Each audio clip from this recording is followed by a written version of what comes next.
Guy comes into my gun shop with a Mossberg 144. And from the way it's constructed, I can tell it was made in 1938 or 39. It has an extremely rare vintage scope on it, which was not original but is period correct. I want to take that scope off because I have a 1903 A4 that it is correct on. So I ordered a rear sight.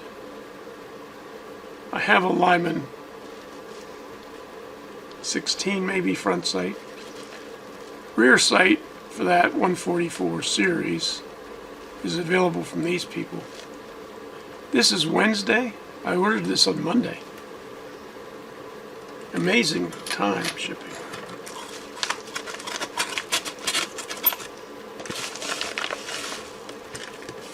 I think this cost $83 with $4 shipping. No, I'm wrong about that. It cost me $65 with $4 shipping. So this costs a little less than $70.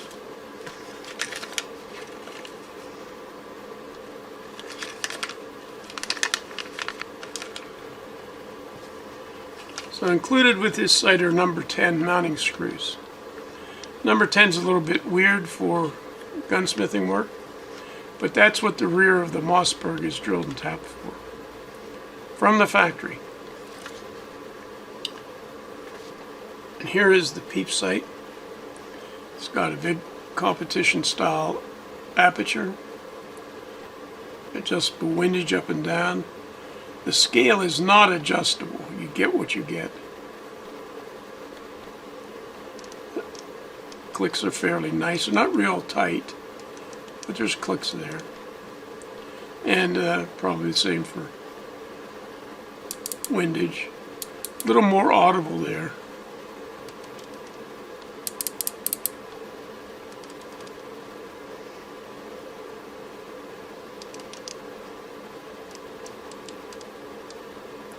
This thing's all aluminum. I guess maybe this is steel. Maybe not. Feels like it's all aluminum. It's very nicely made. So this will return the Mossberg 144 to practically its original condition. In 1938 or 39, it would have a Mossberg aperture sight. But they're scarce. So I have to say, I don't believe I've dealt with Havalin before, but boy, that's good product and fast shipping. This is a huge box. It actually measures 22 by 18. The return address is Radwell International, and this company actually has a box with its name on it. Now this is an eBay purchase. The ship to is my name and address, my phone number, but above it it's eBay PLC Center. And I believe that's the gentleman's, the name under which he operates. By the way, the weight of this is 11 pounds.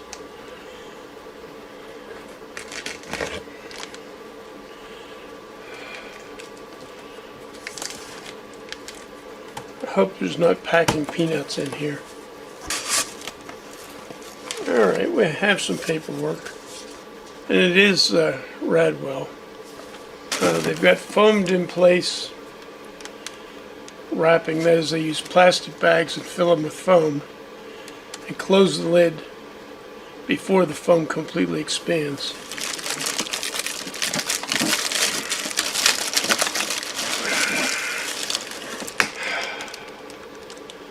I'll probably have to do the rest of this off camera. See what it does? It makes a nest.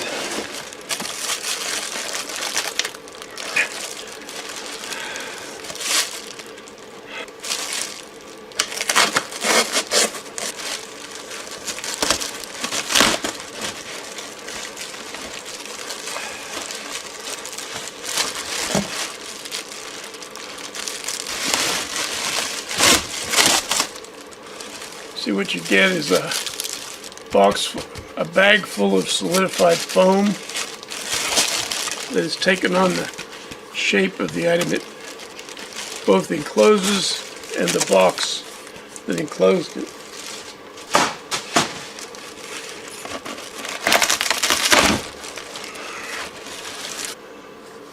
So what I purchased in that big foam-filled package was a B&K Precision 3030 sweep function generator. It came from Radwell, and it was sold via their eBay PLC center. The generator itself is bigger than I expected. Still has the factory tags on it. Still has the factory warranty sticker on the top, on the bottom, nope, and on the top.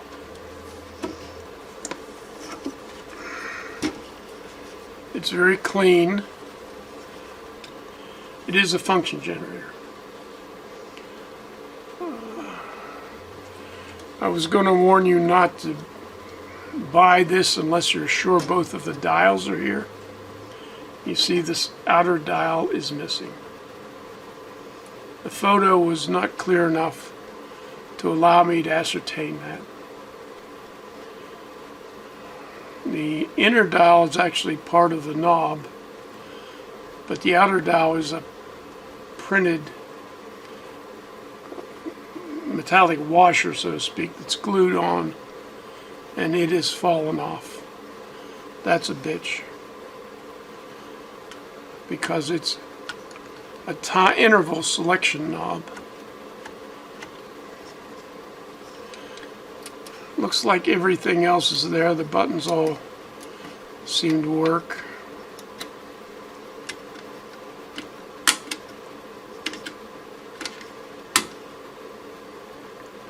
There should be shiny metallic inserts here and down here, but we can live without them. They're not scales. I may have to print a scale and stick it in there. Give me a reason to use AutoCAD, I guess. As far as feet goes, looks like the original feet were just glued on and only one remains. The rest have disappeared. It's all BNC on the front, and the rear is an IEC connector. One of the reasons I bought this 330 model is because it goes to 5 megahertz. Most of my function generators go to 2 megahertz. But more importantly, I could find all this documentation. The owner's manual, or the operator's manual, perhaps. A schematic and parts list, complete, all the pieces and parts. Republished this. This is a parts list.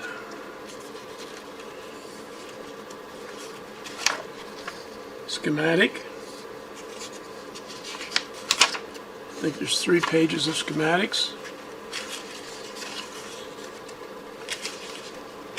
Well, 4 pages of schematics.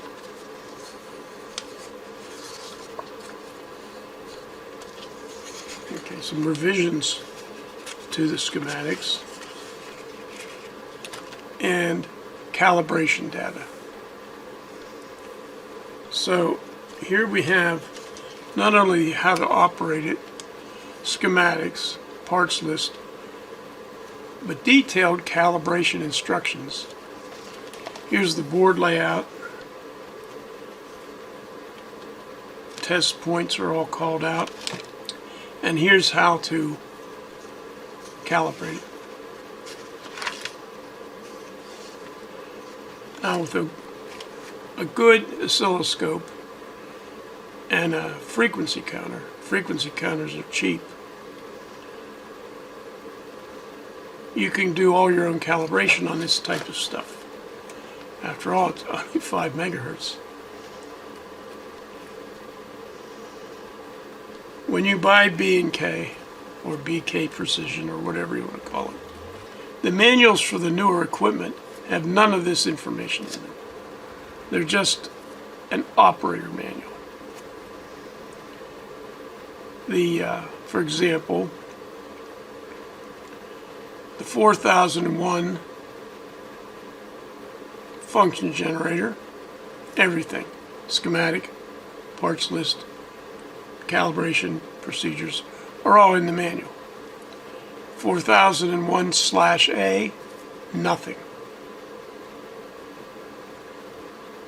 So in that iteration from the original model to the second generation /A model, they did away with making public the schematics, the calibration data,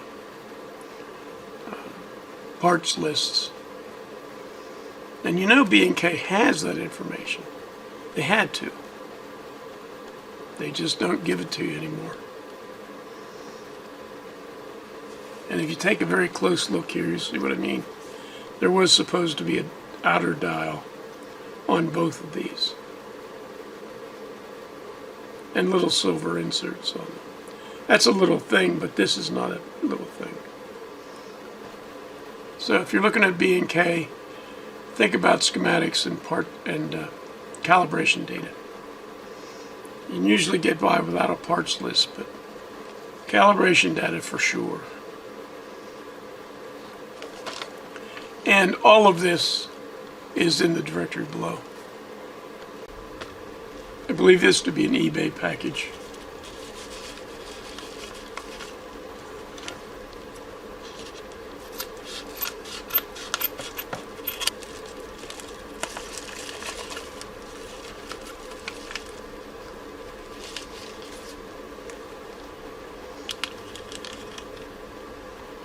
This is an AM detector. It's covered with shiny heatsink. And of course these are SMA connectors. Looks bigger on the seller's page. Here's how it's described. I don't know why they have 3200 megahertz here and 2.4 gigahertz here. Hopefully it is an AM detector, demodulator, amplitude modulation. It's an AM detector. It costs a little less than $5 with $5 shipping from this seller here. This is an AliExpress package.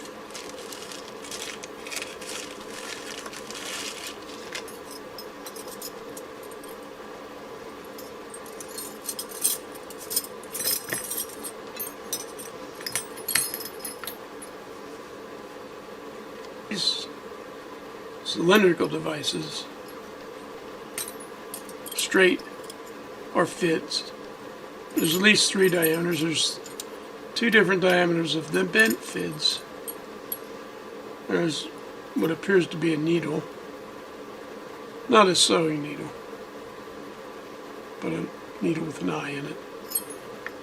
Oh, a fid with flatted sides and a prying tool. And these are for splicing parachute cord. I had 3 fids around here from earlier that I determined were the wrong diameter. And I think these 3 fids are the same diameter. And either the rope is too big or the fids are too big. So I got a variety of them. And so this is the AliExpress description. Gee, the bag's made out of flannelette. Must be some special things. And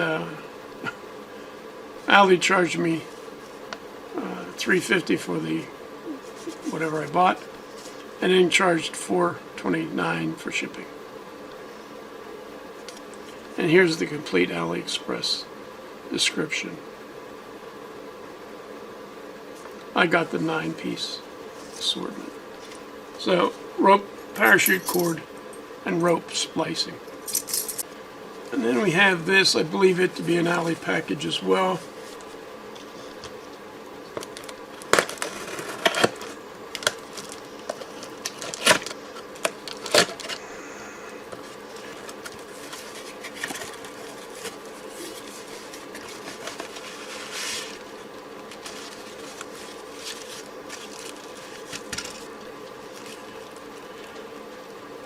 Oh, this is not a kit.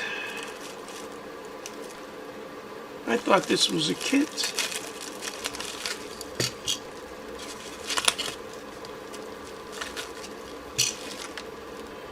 It's advertised as a, this must be the transistors, output transistors, as a JLH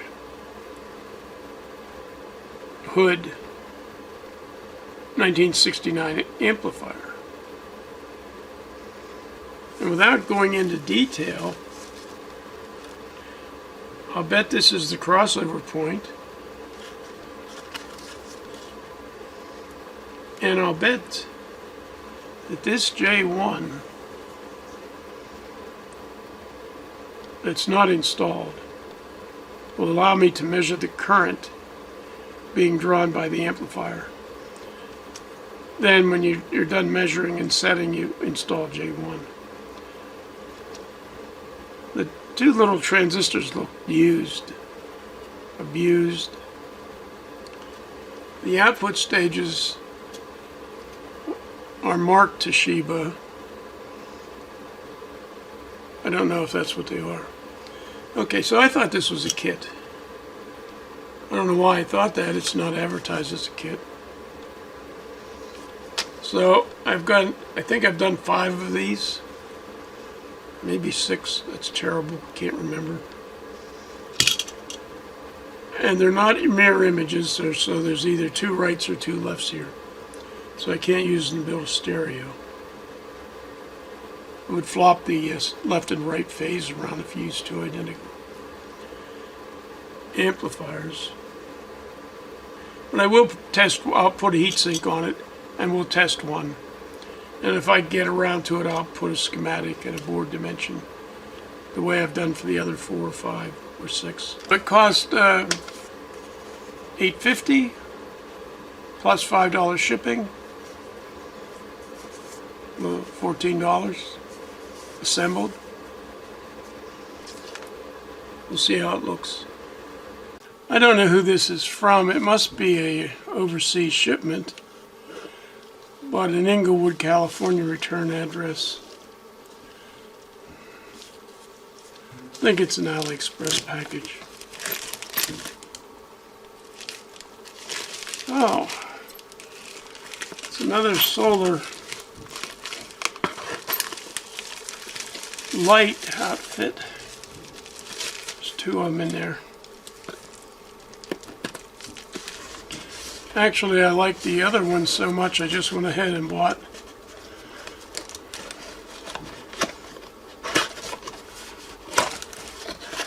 two more. These have, looks like I ordered the wrong ones. This one has an integral solar cell.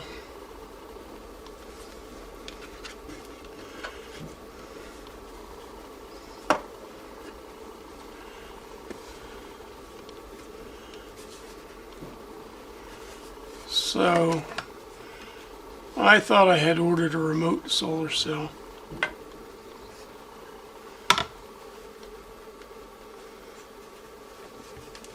It must hang from the solar cell itself on this bracket that fits.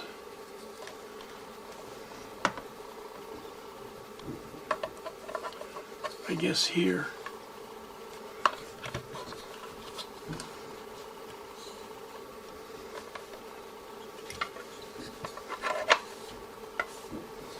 I guess if you attach it to a wall, this angle gets fixed and then you can rotate the light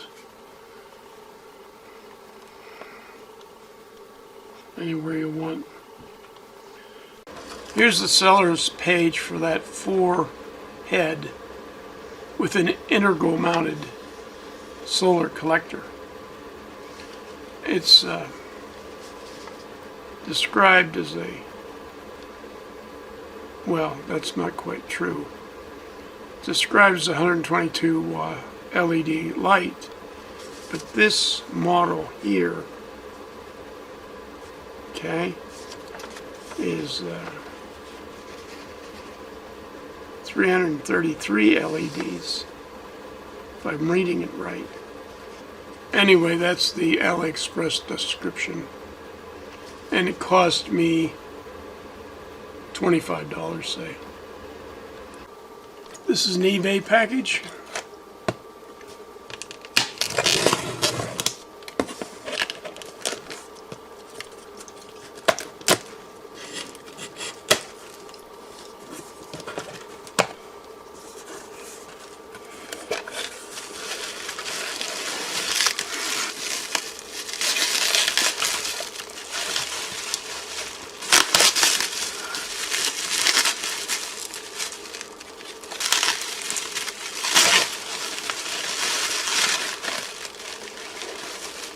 Extremely well packaged.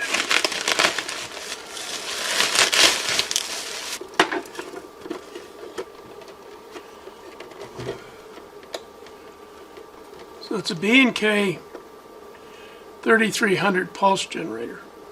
And I violated one of my personal rules about buying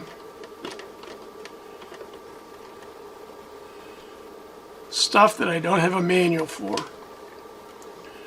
I think I could purchase the manual for this off of Surplus Sales of Nebraska, but I can't find a manual for this pulse generator on the web. Superfluous BNC connector. Here's the seller's page for the B&K 3300. Apparently just a pulse generator. I'm not even sure it makes pulses on its own. I think it may respond to inputs. It cost me $35 plus $15, so $50. And it came from this guy, this lady,